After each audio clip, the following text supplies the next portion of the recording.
చెప్పగలను. ఈ భూమి మీద దైవం మనందరికి ఇచ్చిన గొప్ప వరం ఏంటి తెలుసా?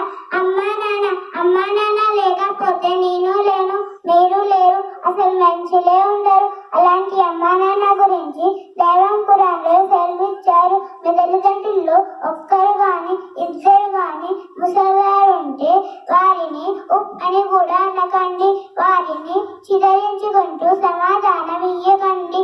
ఇంకా వారి గురించి ఇలా ప్రార్థించండి, ఓ దైవమ్మ వారిపై కన్న చూపు, మీ చిన్నదనంలో ప్రేమతో అనురాగంతో చూసినట్టు ప్రవక్త సల్లల్లాహు అలైహి వసల్లం ఏమన్నారో తెలుసా?